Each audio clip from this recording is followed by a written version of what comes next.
أعوذ بالله من الشيطان الرجيم. بسم الله الرحمن الرحيم.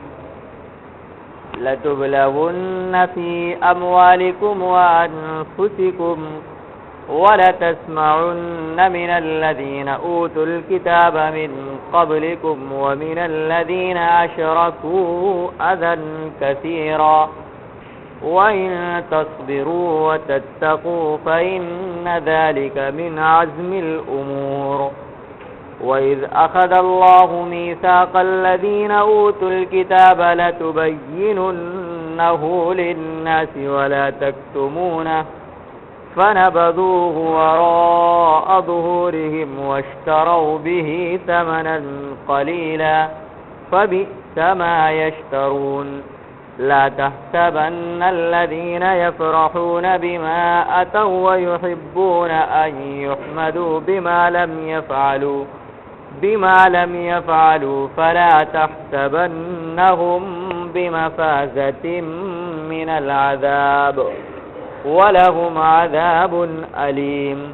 ولله ملك السماوات والأرض والله على كل شيء قدير. إن في خلق السماوات والأرض واختلاف الليل والنهار لآيات لأولي الألباب. صدق اللہ العظیم. اس آیت پاک کے ضمن میں کہ اللہ رب العزت نے فرمایا کہ ضرور بالضرور تم آزمائے جاؤ گے، اور آج ہم حالات حاضرہ میں آزمائش کے اعلیٰ درجے پہ چل رہے ہیں. دجالی فتنوں کا پوری دنیا کے اندر عروج اور ظہور ہو چکا ہے. ان سے نمٹنے کے طریقہ کار کیا ہوں، اس سلسلے میں کل آپ کے سامنے تقریباً احادیث پاک کی وضاحت اور اشارات سے 7 تدابیر پیش کی گئی تھیں جو اللہ کے نبی علیہ الصلاۃ والسلام نے ہمیں فتنہ دجال اور اس سے پہلے دجال کے خروج سے پہلے جو اس کے فتنے نمودار ہوں گے ان سے نمٹنے کے لیے بتلائی تھی. 8ویں تدبیر جو اللہ کے نبی علیہ الصلاۃ والسلام نے اپنے زمانے مبارک کے اندر ارشاد فرمائی تھی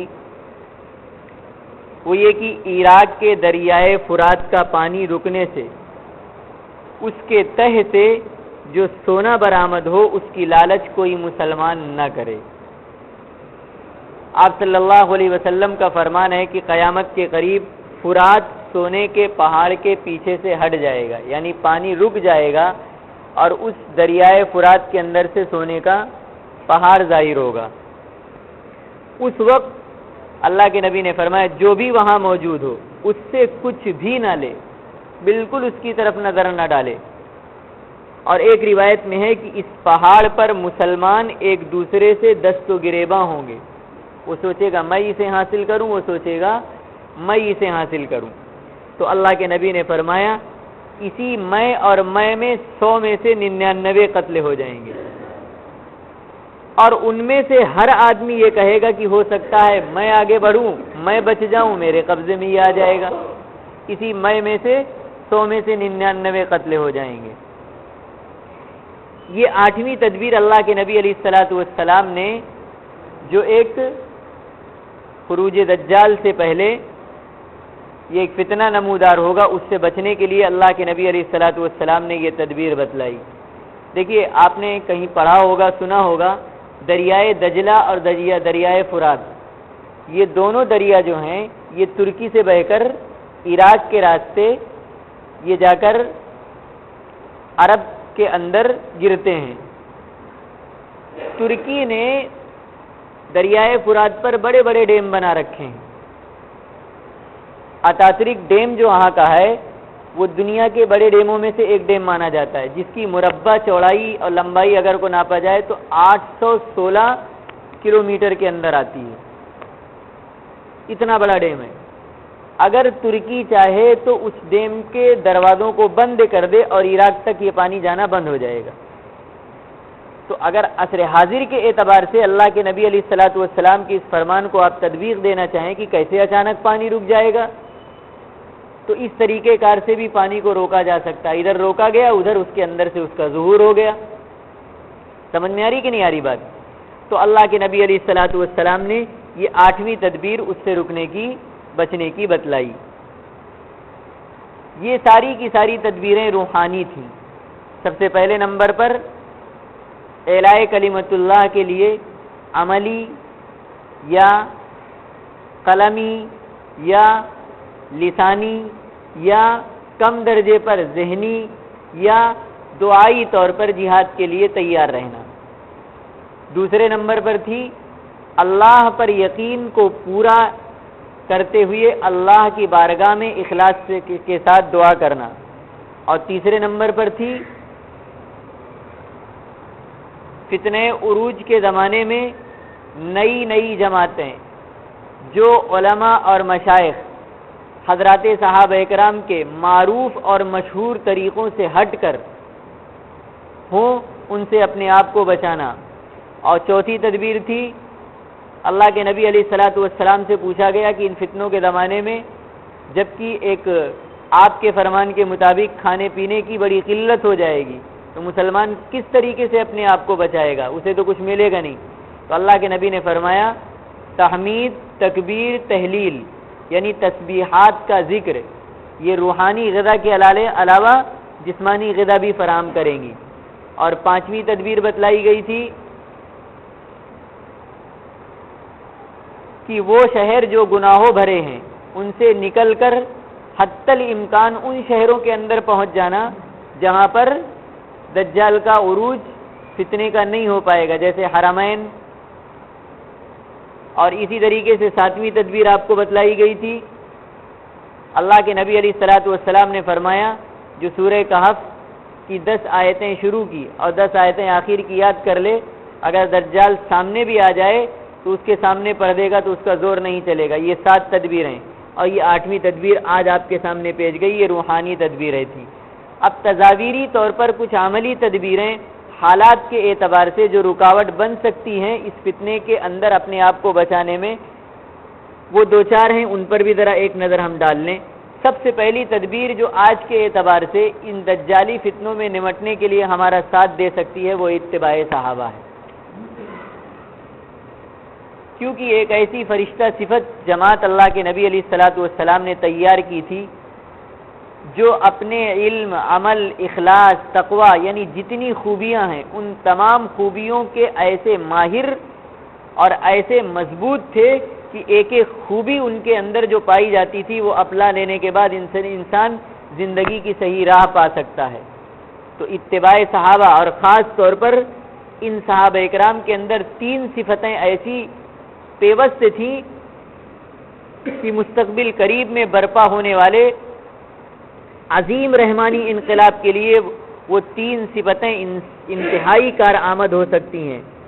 پہلے نمبر پر ہے دلوں کی پاکیزگی۔ عبداللہ ابن مسعود نے فرمایا تھا صحابہ اکرام کی تعریف فرماتے ہوئے ابر رہا قلوباً، دل کے اعتبار سے سب سے زیادہ نیک اگر کوئی جماعت اس روئے زمین پر نبیوں کے بعد آئی تو وہ حضرات صحابہ کی تھی۔ یہ عبداللہ ابن مسعود تعریف فرما رہے ہیں ابر رہا قلوباً، سب سے زیادہ نیک دل۔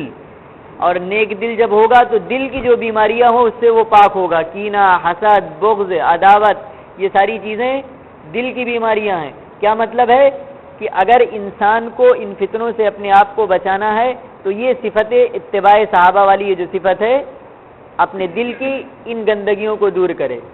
اور دوسرے نمبر پر ہے ان کی صفت وَأَعْمَقَهَا عِلْمًا، اور علم کی جو گہرائی ہوتی ہے اس کی حد تک پہنچے ہوئے تھے یہ حضرات، یعنی علم نبوت سے اپنے سینے کو منور کرنا۔ یہ سائنسی علوم جو ہیں، تجرباتی علوم جو ہیں، ٹیکنالوجی کے جو علوم ہیں، ان کو پڑھنے کی ممانعت نہیں ہے، لیکن آپ یہ سوچیں کہ ان علوم کو حاصل کر کے دجالی فتنوں سے ہم نمٹ لیں گے، جب تک علم نبوت نہیں ہوگا آپ کا ساتھ یہ علوم نہیں دیں گی۔ سمجھ میں آ رہی کہ نہیں آ رہی بات؟ اس لیے علم نبوت سے اپنے دل کو منور کریں۔ اور تیسری صفت عبداللہ ابن مسعود نے جو حضرات صحابہ اکرام کی خاص بتلائی وَأَقَلَّهَا تَكَلُّفًا، اس روئے زمین پر سب سے زیادہ تکلف سے دور، سب سے زیادہ کم تکلف والے۔ جب تکلفات کم ہوں گے تو انسان عائش پرست نہیں ہوگا، انسان راحت پرست نہیں ہوگا، انسان سخت جاں اور حالات سے نمٹنے کا اپنے اندر قوت اور جذبہ رکھے گا۔ اور اسی آج تکلف کے زیادہ ہونے کی بنا پر ہماری زندگی راحت اور آرام اور تعیشات پسند ہو گئی، اور آج کی ملٹی نیشنل کمپنیاں ہمیں ایسے راحت و آرام کے اندر ڈال رہی کہ اللہ ہی کی پناہ۔ راحت و آرام اور آشائش و کشائش کے بڑے بڑے اشتہار اور بڑے بڑے پوسٹر آپ روڈوں پر دیکھتے ہوں گے، سڑکوں پر لگے ہوئے ہوتے ہیں۔ پھر اس کے علاوہ بڑے بڑے شاپنگ مال اور بڑی بڑی دکانیں، چمکتے ہوئے فرنیچر، یہ آنکھوں کو خیرہ کرنے والی چیزیں، یہ سب کیا ہیں؟ راحت و آرام اور تعیشات، تکلفات ہیں۔ ان تکلفات میں آج پڑھ کر امت کا اہل ثروت کا طبقہ جو ہے، ان کے نوجوانوں کی حالت دیکھیے، ایسے ناز و نخرے اور ایسی حرکات اور ایسی سکنات کہ وہ صاف نظر آتا ہے یہ تو دجالی فتنوں کے اندر خود ملوث ہیں، کیا اس سے نمٹنے کی ان کے اندر صلاحیت پیدا ہوگی؟ وَأَبَرَّ رہا وَأَقَلَّ رہا تکلفاً، یہ خاص تین صفتیں حضرات صحابہ کے اندر تھیں جو اس فتنوں سے اپنے آپ کو بچانے کے اندر انتہائی کارگر ثابت ہو سکتی ہیں، اتباع صحابہ۔ دوسرے ہے فتنہ مال و دولت سے حفاظت۔ دیکھیے انسان اس فتنے کے چکر میں سب سے پہلے تو جو اللہ رب العزت نے ایمان والے کو ایک رزق حلال کو طلب کرنے اور اس کے حلال کو استعمال کرنے کا حکم دیا ہے، جب مال و دولت کا جو فتنہ ہوتا ہے، سمجھے فتنے کا لفظ استعمال ہو رہا ہے یہاں پر، اس فتنے میں جب پڑتا ہے تو سب سے پہلے کیا ہوتا ہے؟ رزق حلال کا دامن اس کے ہاتھ سے چھوٹتا ہے۔ سمجھ میں آ رہی کہ نہیں آ رہی بات؟ پھر حرام طریقہ کار سے آمدنی کے جو ذرائع ہوتے ہیں وہ سارے کے سارے کھل جاتے ہیں۔ اور آپ نے بارہا سنا ہے کہ حرام لقمے سے پرورش پانے والا جسم وہ تو آخرت کی تباہی سے بچ تو سکتا نہیں، وہ الگ چیز، لیکن دنیا کے اندر کسی باطل کا مقابلہ کر لے، یہ ایک بہت دور کی بات ہے۔ اس لیے مال و دولت کا فتنہ جو ہے اس سے حفاظت اپنے آپ کو انسان بچائے کہ حرام کے اندر مبتلا ہو۔ اور تیسری چیز ہے فتنہ جنس سے حفاظت۔ دیکھیے دنیا کے اندر جو ہے آج دجالی نظام جو دنیا کے اوپر غالب آ رہا ہے، ان میں ایک جو ہے وہ فتنہ جنس ہے۔ اس لیے سنت نکاح کو اتنا عام بنائیں اور اتنا آسان بنائیں کہ جنس کے فتنے سے انسان محفوظ رہے۔ آج سنت نکاح جو ہے وہ انتہائی مشکل ترین ہوتی جا رہی ہے۔ سمجھ میں آ رہی کہ نہیں آ رہی بات؟ بہت ساری ہماری مائیں اور بہنیں صرف اور صرف اس بنا پر حرام کاری کے اندر مبتلا ہیں کہ شادی کے اخراجات کو پورا کرنے کا ان کے پاس نہیں ہے طریقہ کار، اور وہ اس عمر کو پہنچ چکی ہیں کہ اپنے اوپر کنٹرول نہیں رکھ سکتی، گھر کے اندر بیٹھی ہوئی ہیں، تو جنسی خواہش کو پورا کرنے کے لیے انہوں نے حلال کے بجائے حرام طریقہ کار اختیار کر لیا ہے۔ اور وہ نوجوان جو چوچلوں میں کہ یہ ہوگا تبھی ہو پائے گی شادی، اتنے اخراجات کہاں سے ہوں گے، تاخیر ہو رہی ہے شادی کے اندر، تو وہ نوجوان حرام کاری کے دروازے پر چکر لگا رہے ہیں۔ سمجھ میں آ رہی کہ نہیں آ رہی بات؟ تو سنت نکاح کو اتنا عام بنائیں اور اتنا آسان بنائیں کہ یہ جو جنس کا فتنہ دنیا کے اندر چل رہا، یہ ایک بڑا دجالی فتنہ ہے، یہ بہت بڑی رکاوٹ ہے ان دجالی فتنوں سے نمٹنے کے اندر، اس سے ہماری حفاظت ہو۔ اور چوتھی تدبیر جو ہے حالات حاضرہ کے اعتبار سے فتنہ غذا سے حفاظت۔ فتنہ غذا مطلب یہ میں نے کل آپ کے سامنے تھوڑی وضاحت کی تھی پرسوں، مصنوعی غذاؤں کے بجائے اللہ کی طرف سے جو ایک نارملی غذا ہمیں فراہم ہو رہی ہے اس کا ہم اپنے آپ کو عادی بنائیں۔ مصنوعی غذائیں جہاں جسم کو نقصان پہنچانے والی ہیں، وہیں آگے چل کر یہ بہت بڑے فتنے کے اندر مبتلا کرنے والی ہیں کہ ساری دنیا کے اندر مصنوعی غذاؤں کا رواج ہو جائے گا۔ میں نے مثال بھی دیا تھا کہ آج دبئی جیسا اسلامی مانے جانے والا ملک، دوحہ اور قطر، یہ وہ ممالک ہیں جہاں پر حکومتی سطح پر نارملی چیزوں کے استعمال پر پابندی ہے۔ آپ پیکنگ حکومت کمپنیوں کیجیے، وہی چیزیں استعمال کرتے ہیں، اور نارملی چیزوں کو وہ ختم کر رہے ہیں ان ممالک سے اندر، صرف ایک کس پر آ کر ڈیپینڈ ہو رہے ہیں؟ مصنوعی کمپنیاں جو یہودیوں کی ہیں، عیسائیوں کی، ان پر ڈیپینڈ ہو رہے ہیں۔ اور جب دجال کا خروج ہوگا تو میں نے آپ کو بتلایا تھا اس دن کہ وہ غذاؤں کے ذخیرے اپنے ساتھ لے کر چلے گا، دوسری طرف بھوک اور پیاس کا عالم ہوگا، جس کو چاہے گا دے گا، جس کو چاہے گا نہیں دے گا۔ جب آپ ان پر ڈیپینڈ ہوں گے تو وہ کمپنیاں روک لیں گی آپ سے۔ اور پھر اس کے علاوہ صحت کا بہت بڑا راز ہے نارملی چیزوں کے اندر۔ آج اصلی پانی کو آدمی نقلی سمجھ رہا ہے اور ڈپلیکیٹ پانی کو اصلی سمجھ رہا ہے، دیہاتوں کے اندر بھی بوتل کا رواج ہو گیا۔ اس لیے خاص طور پر مصنوعی غذاؤں سے اپنے آپ کو بچائیں، نارملی غذاؤں پر آ جائیں۔ یہ فتنہ دجال سے بچانے میں ایک بہت بڑی کارآمد چیز ہے، خصوصی طور پر مصنوعی غذا میں مصنوعی آٹا ہے یعنی میدا وغیرہ، مصنوعی چکنائی ہے، اور مصنوعی میٹھے کی چیزیں ہیں۔ اب مصنوعی میٹھوں کے اندر خاص طور پر آج کس کا رواج ہے آپ سمجھ رہے ہیں؟ یہ جتنے کولڈ ڈرنکس یا جتنے شربت یہ مصنوعی ہیں، ان سب کے گہرائی میں آپ جا کر دیکھیے کون سی کمپنیاں اس کو بنا رہی ہیں اور کس کا ہاتھ ہے ان کے اوپر۔ یہ آپ کے لیے نقصان دہ تو ہے ہی نہیں ہے، اس کو آدمی اخیر درجے میں آ کر چھوڑتا ہے کب؟ جب شوگر کا مریض ہو جاتا ہے تب۔ جب شوگر کا مریض ہو جاتا ہے چھوڑ سکتا ہے، تو کیا پہلے چھوڑنے پر قدرت اس کو حاصل نہیں ہے؟ سمجھ میں آ رہی کہ نہیں آ رہی بات؟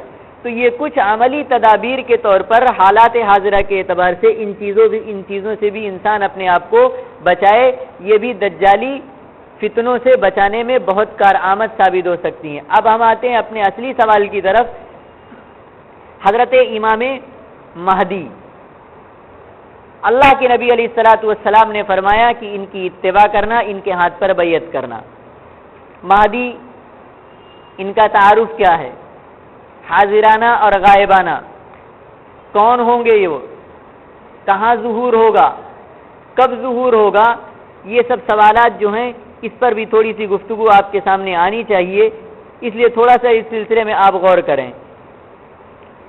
دیکھیے، یہ بات علامات قیامت پر جب گفتگو چل رہی تھی اس وقت آپ کے سامنے کچھ احادیثیں آئی تھی جس میں حضرت مہدی کے تعلق سے اللہ کے نبی علیہ الصلوۃ والسلام نے کچھ اشارات اور واضح اشارات فرمائے تھے۔ حضرت مہدی، ان کا حاضر غائبانہ تعارف یہ حسنی سادات میں سے ہوں گے۔ کیا مطلب؟ اللہ کے نبی علیہ الصلوۃ والسلام سے خاندانی تعلق ہوگا۔ کیا مطلب؟ سید ہوں گے، اور سید میں دو سلسلے چلتے ہیں، ایک حضرت حسین رضی اللہ تعالیٰ عنہ کی اولاد میں سے اور ایک حضرت حسن رضی اللہ تعالیٰ عنہ کی اولاد میں سے۔ یہ جو ہیں حضرت مہدی، یہ حسنی سادات میں سے ہوں گے، یعنی حضرت حسن رضی اللہ تعالیٰ عنہ کے خاندان سے ہوں گے۔ ان کا نام مہدی نہیں ہوگا، نام ان کا محمد ہوگا یا احمد ہوگا، اور والد کا نام عبداللہ ہوگا۔ والدہ کے نام کے بارے میں کوئی محقق اب تک کوئی صحیح تطبیق اور صحیح تحقیق تو نہیں پیش کر سکا۔ اس بارے میں مشہور محقق علامہ سید برزنجی رحمۃ اللہ علیہ فرماتے ہیں کہ مجھے کوئی صحیح روایت تو نہیں ملی، لیکن لکھنے والوں نے لکھا ہے کہ والدہ کا نام ان کے آمینہ ہوگا۔ مہدی یہ ان کا نام نہیں بلکہ یہ لقب ہے، جس کے معنی آتے ہیں ہدایت یافتہ، ہدایت پایا ہوا۔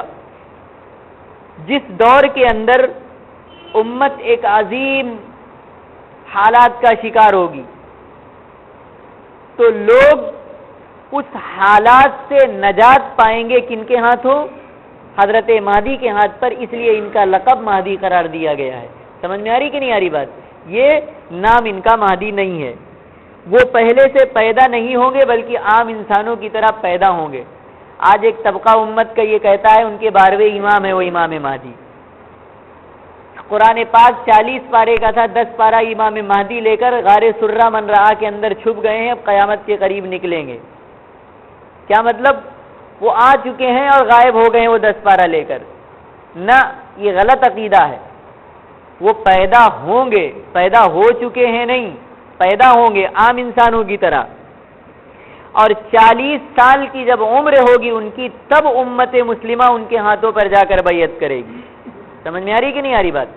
40 سال کی عمر میں ان کو اپنا قائد بنائے گی اور ان کے ہاتھ پر بیعت کرے گی، اور اس دنیا میں برپا کیے ہوئے ظلم کے خلاف وہ عظیم جہاد شروع کرے گی جس کا اختتام عالمی اسلامی خلافت کے قائم ہونے پر ہوگا۔ پھر یہاں جہاد کی بات آ گئی۔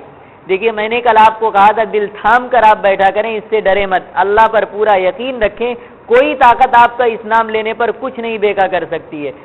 آج دنیا کے اندر لفظ جہاد کو مغربی، یورپی، ایشیائی، افریقی ان میڈیاؤں نے ایک ہدف بنایا ہے، جو جانتی ہے کہ جب تک یہ جذبہ مسلمانوں کے اندر موجود ہے کوئی طاقت اس کا مقابلہ نہیں کر سکتی ہے۔ اگر ان کے اندر سے اس روح کو ختم کر دیا جائے تو پھر جو چاہے ان کو بنا کے کھا لیا جائے گا۔ اسی لیے اتنا بدنام کیا اس لفظ کو، اتنا بدنام کیا اور اس کے ایسے غلط ترجمے پیش کیے دنیا کے اندر، اور ایسی تشریح اس کی کہ دنیا اس سے بدزن ہوئی تو ہوئی، ہمارا امت مسلمہ کا طبقہ 75% اس سے بدزن ہے۔ سمجھ میں آ رہی کہ نہیں آ رہی بات؟ صرف 25% ایسے لوگ ہیں جو اس سے بدزن نہیں ہیں۔ ان 25% میں بھی 20% ایسے ہیں جو اس سے اپنے آپ کو بدزن تو نہیں ہے لیکن استعمال کرنے سے بچاتے ہیں، ٹھٹکتے ہیں، اور 5% ایسا طبقہ اب بھی ہے جو اس کو کھلے عام استعمال کرتا ہے، ڈرتا نہیں ہے۔ سمجھ میں آ رہی کہ نہیں آ رہی بات؟ تو یہ طریقہ کار اپنایا گیا ہے۔ تو ظلم کے خلاف برپا کیے ہوئے دنیا کے اندر عظیم ظلم کے خلاف عظیم جہاد شروع کرے گی ان کے ہاتھ پر بیعت کر کے، اور جس کا اختتام عالمی اسلامی خلافت کے قائم ہونے پر ہوگا۔ یہ تو تھا ان کا غائبانہ تعارف جو اکثر احادیث کے اندر موجود ہے۔ اب حاضرانہ تعارف کے اعتبار سے حضرت امام مہدی پر آتے ہیں، تو حاضرانہ تعارف کی بات کی اس سلسلے میں یہ سمجھ لیجئے کہ وہ شخص سچا مہدی کبھی نہیں ہو سکتا جو اپنے مہدی ہونے کا دعویٰ کرے کہ میں ہی مہدی ہوں۔ آج سے بہت سالوں پہلے ایران کی طرف سے ایک مہدی خانہ کعبہ کے اندر پہنچ گیا تھا اور بیعت لے رہا تھا لوگوں کے ہاتھوں، اور حرمین کا تقدس پامال ہوا تھا، گولیاں چلی تھی حرمین کے اندر، 15 دنوں تک حرمین کے دروازے بند تھے، طواف تک بند ہو گیا تھا، زمزم کے کنویں کے اندر تک لاشیں پڑی ہوئی تھیں۔ سمجھ میں آ رہی کہ نہیں آ رہی تھی؟ وہ بیعت ہو رہی تھی وہاں پر مہدی کی۔ اور حالات حاضر اس دور کے اندر بہت سارے لوگوں نے مہدویت کا دعویٰ کیا۔ غلام احمد قادیانی بھی کہنے لگا تھا میں ہی مہدی ہوں، اور اس کے علاوہ ابھی کچھ سالوں پہلے گوہر شاہی نامی ایک شخص نے مہدی ہونے کا دعویٰ کیا اور ہاتھوں ہاتھ لیا اس کو امریکہ، لندن اور اسی طریقے سے اسرائیل نے۔ کبھی یہ نقشہ دکھایا جا رہا ہے کہ چاند کے اندر گوہر شاہی کی تصویر آ رہی ہے، کبھی دکھایا جا رہا ہے سورج کے اندر آ رہی ہے، کبھی آ رہا ہے شام کے چھاؤں کے اندر اس کی تصویر آ رہی ہے۔ مہدی ہونے کا دعویٰ کیا۔ تو حالات حاضرانہ تعارف کے اندر سب سے پہلے یہ سمجھ لیجئے کہ مہدی وہ شخص کبھی ہو ہی نہیں سکتا جو مہدی ہونے کا دعویٰ کرے۔ کیوں؟ وجہ آگے آ رہی ہے، کیونکہ مہدویت جو اعلاناً ہو، دعویٰ کر کے ہو، اور وہ مہدویت جو حقیقی ہو، دونوں میں آگ اور پانی کا تضاد ہے۔ نمبر 1 روحانی منصب ہے یہ مہدویت، اور جو منصب روحانی ہوتا ہے اس کا کوئی دعوے دار نہیں ہوتا بلکہ وہ خود بخود اس کا اظہار ہوتا ہے۔ سمجھ میں آ رہی کہ نہیں آ رہی بات؟ پھر حضرات علماء کرام نے حضرت مہدی جو ابھی بتلایا گیا آپ کے سامنے کہ حسنی خاندان سے ہوں گے، بھئی حسینی کیوں نہیں ہوں گے؟ حضرت حسنی کے خاندان سے کیوں ہوں گے؟ اس کی وجہ بھی نقل فرمائی حضرات علماء نے۔ ایک وجہ تو یہ بتلائی جاتی کہ حضرت حسن رضی اللہ تعالیٰ عنہ نے امت کے اتحاد اور اتفاق کے خاطر حضرت امیر معاویہ رضی اللہ تعالیٰ عنہ کے ہاتھوں پر خلافت سے دستبرداری کر دی تھی۔ اپنا حق انہوں نے امت کے اتحاد اور اتفاق کے لیے کس کو سونپ دیا تھا؟ حضرت امیر معاویہ رضی اللہ تعالیٰ عنہ کو سونپ دیا تھا۔ اللہ رب العزت نے یہ صلہ ان کو اخیر میں دیا کہ تم نہیں تو تمہارے خاندان میں دوبارہ اس کو میں واپس کروں گا۔ وہ چند محدود علاقوں کی خلافت تھی، یہاں پورے دنیا کی خلافت سپرد کی جائے گی۔ سمجھ میں آ رہی کہ نہیں آ رہی بات؟ ایک وجہ حسنی خاندان ہونے سے یہ نقل کی ہے، اور دوسرے یہ نقل کی گئی ہے حضرت حسین رضی اللہ تعالیٰ عنہ کی اولاد میں بہت سارے اولیاء اکرام گزرے ہیں اور اب تک گزرتے چلے آ رہے ہیں۔ حسینی سادات اولیاء اکرام میں حضرت حسن رضی اللہ تعالیٰ عنہ کے خاندان میں کچھ ہوئے، اور یہ سب سے بڑے تمام ولیوں کے ولی۔ سمجھ میں آ رہی کہ نہیں آ رہی بات؟ حضرت مہدی ہوں گے، یہ اللہ رب العزت نے فضیلت عطا فرمائی حضرت حسن رضی اللہ تعالیٰ عنہ کو اس اعتبار سے۔ سمجھ میں آ رہی کہ نہیں آ رہی بات؟ اب آگے دیکھیے، اسی طریقے سے حضرت مہدی ہونے کا دعویٰ کرنے والوں کی دوسری دلیل جھوٹے ہونے کی یہ ہے کہ حضرت مہدی امامت کا عہدہ اور منصب قبول کرنے کے لیے تیار نہیں ہوں گے، بھاگیں گے، اس سے اپنے آپ کو پورے طور پر بچانے کی کوشش کریں گے۔ اور یہاں جب دعویٰ ہو رہا ہے کہ میں مہدی ہوں تو بھاگ رہا ہے کہ قبول کروا رہا ہے دوسروں سے، مجھے مانو؟ سمجھ میں آ رہی کہ نہیں آ رہی بات؟ بھاگیں گے۔